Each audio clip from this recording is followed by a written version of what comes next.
So genius leaves clues. They set up genius environments for themselves. They call it the two smallest words in the English language, but they're the two most powerful words in the English language.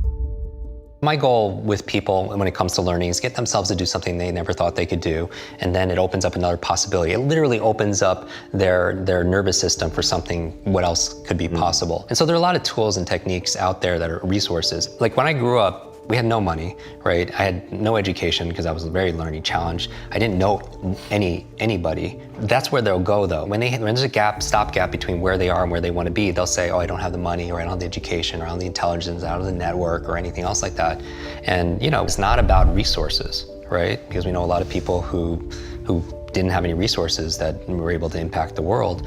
It's about our internal resources. And what I'm saying is optimizing our environment, optimizing our behaviors, our capabilities, our beliefs and our values, and our identity, right? You know all the 5 W's and the H we learned back in school. The identity is who somebody is. When we're talking about beliefs and values, that's the why they do what they do. When we're talking about capabilities, that's the how, right? That's the habit, right? The skill acquisition. When we're talking the behavior, that's the what they're doing, right? And then when we're talking about environment, that's really the where and the when, right? So I'm addressing those different levels, and if I ignore one, then it's not going to stick, right? Because you're not going to have that congruency where it's going to become second nature.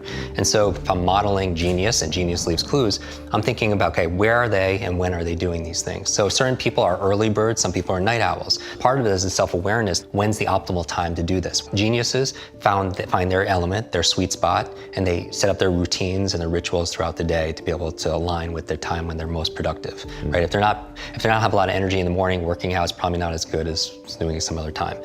So the when and the where, and setting up your environment for success, because all your triggers are there that allow them. So I think geniuses set themselves up. So for example, they have their laptop, but they only use their laptop for work, and it's anchored, that's part of their environment, it's anchored to get them into flow states to be able to write or be productive. They don't use their laptop to binge on Netflix, right? They have an iPad that they use when they do that, because that's the state that they want to anchor for that, and they don't use that iPad to do work. Setting up your environment like your bedroom. Like my bedroom is sacred space, right? I don't do work in there. I keep it because that's my trigger to be able to rest, go into parasympathetic space. I set up my environment, so I have my blackout curtains, I have my grounding pad, so it's to optimize my restful sleep that I do get. So genius leaves clues. They set up genius environments for themselves. And then the behaviors, most people know because they're intuitive. These people are investing in themselves. They're investing in self-care.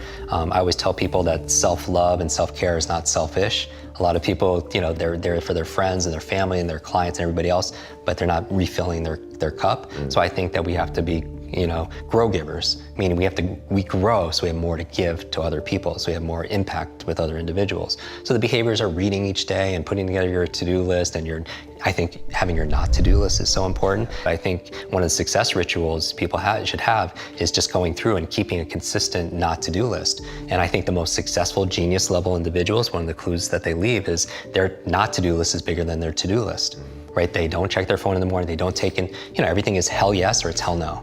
Right, that's their filter system. They say no to good, so they can say yes to great. They call it the 2 smallest words in the English language, but they're the 2 most powerful words in the English language. It's I am, right? I am, because whatever you put after that determines your destination or your destiny.